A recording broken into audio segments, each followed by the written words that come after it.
Are you a caretaker, a facilities manager, a drama teacher, maybe a head teacher, working in a school or college? Have you got theatre spaces, drama studios, or perhaps a main school hall with theatre systems in it? We're often asked about the regulations that cover these, so we've made a short video that hopefully helps to clear it up and give you an insight into what you maybe need to be looking at in terms of testing and inspection to ensure that all these systems are safe for use, and that you're also complying with regulations that form part of the law. I think we'd all agree that we need to ensure that the equipment that is used in the school is safe. So how do we do that? Well, there's three key regulations I'd like to introduce today. The first, the lifting operations and lifting equipment regulations, which is often abbreviated to LOLA. The second is the provision and use of work equipment regulations, or PUR, and the third being the Electricity at Work Act. All these link into various other regulations, but that's definitely a subject for another video. So let's take a look at LOLA first. LOLA regulations were introduced in 1998 and they replace a number of other regulations. So LOLA places a duty on people and companies who own, operate or have control over lifting equipment.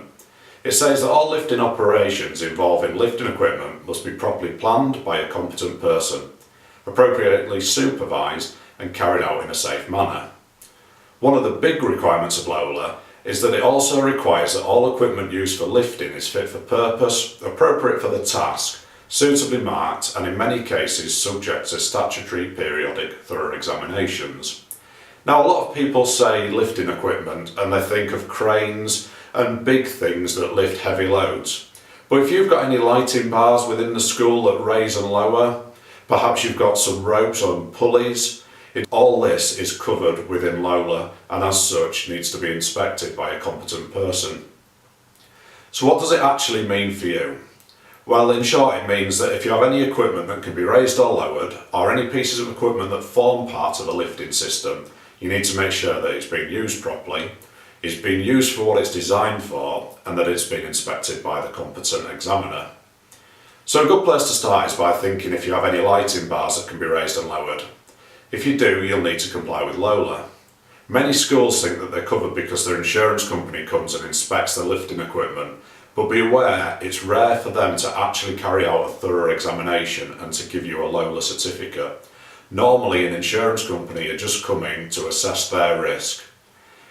The certificate of thorough examination, which is given on completion of a LOLA exam, is a really important document. And the regulations say that you've got to keep this document in a safe place. This is in case there's ever any incident or a body comes in to have a look at the system, they'll want to refer to the LOLA certificates to ensure that you're actually complying with these regulations. So make sure that you've actually got them and keep them in a safe place. So the second regulation that we want to take a look at is the provision and use of work equipment regulations, which is often abbreviated to PUR. This regulation was also introduced in 1998. It was obviously a busy year. And in its simplest form, it's there to ensure that equipment used at work is safe for use and is being used for the purpose it was designed for. So again, how does this affect you? Well, clearly we need to ensure that the equipment is used that's being used is safe and that you're using it in the correct way. So one of the easiest ways to achieve this is to regularly inspect equipment and keep records of these inspections. As an example, if you've got stage lights hanging from a lighting bar, you want to know that the lighting bar is going to stay up in the air with the weight of the lights on it. If you've got speakers fixed to a wall, you need to make sure that the speakers are still firmly attached to the wall and that they're not going to come tumbling down. The PUR inspection is a way of making sure that you're complying with the regulations and also picking up potential issues before they occur. Because at the end of the day, we're not really interested in inspecting for inspecting's sake. We're trying to prevent anything happening, which is why it's really important to get the mindset of inspecting on a regular basis to try and prevent any incidents occurring. So finally, let's look at the Electricity at Work regulations. So the aim of this regulation is to ensure that electrical equipment that's used at work is safe. Obviously, electricity kills and can hurt, so we want to make sure that anything that's being used is actually safe for use and again is being used in the way that it should be. So many people have heard of pat testing and get hung up on the process of pat testing.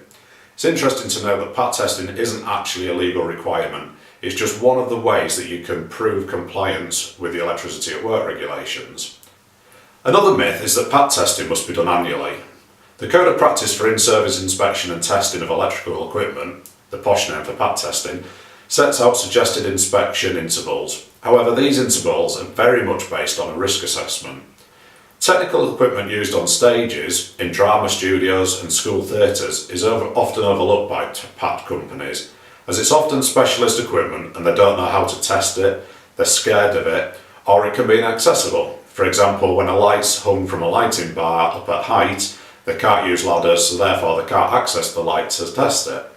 So this doesn't mean that the equipment should not be tested. Actually, the severity of an incident from a light that isn't electrically safe could be much greater than that posed by, say, a computer on a desk. For instance, if a technician's at the top of a ladder focusing a light and there's an electrical fault on it, obviously the severity of them getting electric shock while at the top of a ladder is quite high. So we've checked all the portable appliances, so that's everything then? Well, actually no. Unfortunately, we need to check the fixed wiring safe too. So this wiring may be buried in walls, in electrical conduits, trunking and inside lighting bars themselves. It's essential to check that this wiring is safe, and it's often overlooked when contractors carry out fixed electrical tests, as it's a specialist area and requires specialist skills. It's worth having a look at your latest Electrical Installation Condition Report, or EICR, formerly known as a periodic inspection, making sure that the wiring that's been checked also includes the wiring after any dimmer racks which control stage lights. We often come across EICRs that have been completed that test up to dimmers but they don't go any further, which is obviously an issue because the wiring after the dimmers is quite often subject to high loads and can deteriorate, so it's essential that that is checked. So I know that this has been a little bit of a whistle-stop tour of the regulations, but hopefully you'll now have a better understanding of the regulations that may or may not affect you. We've prepared a simple check sheet that you can download to help you identify areas that need inspecting and testing, or satisfy yourself that you're all up to date. Thanks for watching the video, and hopefully you've got some useful information from it.